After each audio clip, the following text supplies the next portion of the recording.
ہر چیز ڈیبیٹ ہوتی ہے. جو روٹین کی ایشوز ہوتے ہیں اس میں زیادہ ڈیبیٹ کی ضرورت نہیں ہوتی. یہ this was one of those issues جس پہ باقاعدہ شو آف ہینڈز یا ایک طرح سے ہر آدمی سے رائے پوچھی گئی. تو ایسا بھی نہیں تھا کہ خدا نخواستہ کوئی ڈیل ہوئی تھی تو ڈیل کوئی پوری کابینہ کے ساتھ تھوڑی کرتا ہے. So all these things when came. مجھے یہ بھی یاد ہے کہ اس پہ جب ڈیبیٹ ہو رہی تھی وزیر اعظم پاکستان نے باوجود تمام سیاسی مخالفت کی, یہ میں سمجھتا ہوں کہ ایک مورل انٹیگریٹی ہے کہ انہوں نے مجھے اور ہم سب کو, جتنے وزراء میڈیا پہ جاتے ہیں, ہم سب کو پابند کیا, اسپوکس پرسنس کو بھی پابند کیا کہ میاں نواز شریف کی بیماری کے بارے میں کوئی نیگیٹو بات نہیں کرنی, کیونکہ اگر وہ بیمار ہیں تو ہماری دعا اللہ ان کو صحت دے. اور یہ اس وقت بھی کیا تھا جب کلثوم نواز صاحبہ بیمار تھے, وہ وزیر اعظم نہیں تھے, اپوزیشن لیڈر تھے, one of the main opposition leaders. Bani Gala میں ہماری میٹنگز ہوتی تھی, ادھر بھی ہم سب کو پابند کیا کہ بی بی کلثوم نواز کی بیماری کے بارے میں کوئی نیگیٹو کامنٹ نہ کریں, سیاسی ایشوز پہ چلیں اب تو خیر وہ کریں. تو یہ جب ہمارے سامنے بیماری کی حقیقت ہم سب کے سامنے اس کے بعد کھل چکی ہے. اب اگر وہ رپورٹس فج تھی تو یہ کہ علیحدہ بات ہے جی. ہاں چلیں واپس آ جاتے ہیں سیاست. فیصل سبزواری صاحب, بیماری کی تو جو بھی حقیقت تھی ہمارے سامنے ہو گئی, اس پہ مزید بات نہیں کرتے.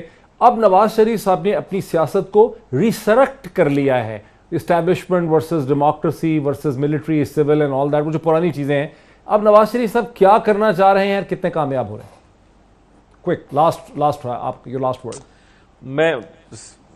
میں بس یہ ضرور کہنا چاہوں گا کہ میرے خیال میں جو علی محمد خان صاحب فرما رہے ہیں نا, دیکھیں ڈاکٹر صاحبہ جو ہیلتھ منسٹر تھیں پنجاب کی, وہ بھی تھیں اس بورڈ میں, اور ڈاکٹر فیصل سلطان جو اس وقت ایس اے پی ایم ہے ہیلتھ کے, جو شوکت خانم والے, تو انہوں نے بھی رپورٹ دیکھی تھی. آئی ڈونٹ نو کہ وہ اس میں بورڈ میں نہیں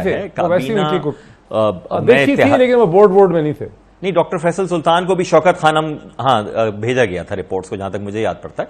دوسری بات یہ, میں اتحادی ہونے کے ناطے یہ ضرور شکوہ کروں گا کہ کابینہ سے یہ والی بات بھی آ جاتی ہے کہ جی ہمیں تو غلط رپورٹ دی گئی تھی گندم کے حوالے سے بھی, تو ایسا ہوتا نہیں ہے, یہ مس مینجمنٹ ہے. میں ذاتی طور پر قائل ہوں کہ جہاں فیڈرل گورنمنٹ کا یہاں پر یہ ایک ایشو ہے گندم وغیرہ میں, وہاں پر مہنگائی میں صوبائی حکومتیں بھی, اور بھلے جتنے صوبوں میں پی ٹی آئی کی ہیں وہ, میرے صوبے میں سندھ میں پیپلز پارٹی, کوئی بریوس ذمہ نہیں ہے. مارکیٹ کمیٹیز, یہ پرائس کنٹرول کمیٹیز, یہ bureau of supply and prices پورا صوبائی محکمہ ہے, ساری کی ساری ان سے ہوتی ہے, انڈے چینی دودھ سارا کا سارا. خیر, coming back to Mian Nawaz Sharif کیا کریں, میرے خیال میں ایک تو نواز شریف کیا کرنا چاہ رہے ہیں وہ تو سوال وہی رہ افسوسناک تھا. جی میں عرض کر رہا ہوں کہ وہ حیران کن حد تک افسوسناک تھا کہ جو انہوں نے بعض اعلیٰ فوجی افسران کے نام لے کر اور جس طریقے سے ایک انوائرمنٹ کریٹ کیا. میرے خیال میں وہ 3 دفعہ وزیر اعظم رہے ہیں, مجھ سے اور آپ سے ان کو کہیں زیادہ ادراک ہے اور ہونا چاہیے کہ آیا یہ چیزیں آگے چل کر بھی اور اس وقت بھی سودمند ثابت ہوں گی ملک کے لیے, نظام کے لیے, یا نہیں. میرے خیال میں یہ نقصان دہ ہوں گی, انہوں نے نہیں کرنا چاہیے تھا. ہمیں بہت حیرت ہوئی, تشویش ہوئی اور افسوس ہوا کہ معاملات اس نہج تک آئے ہیں. ہماری یہ ضرور خواہش ہے کہ سیاسی آپ کا جو بھی مقدمہ ہے وہ ہم سیاسی گراؤنڈ کے اوپر بھی لڑیں. بہت شکریہ فیصل سبزواری صاحب اور یہ نہیں ہونا صاحب کا, نذیر لغاری صاحب کا, بہت ہی گفتگو دیکھی. فیصلہ آپ کا ہے, پھر آپ سے ملاقات ہوتی ہے کل. بہت شکریہ.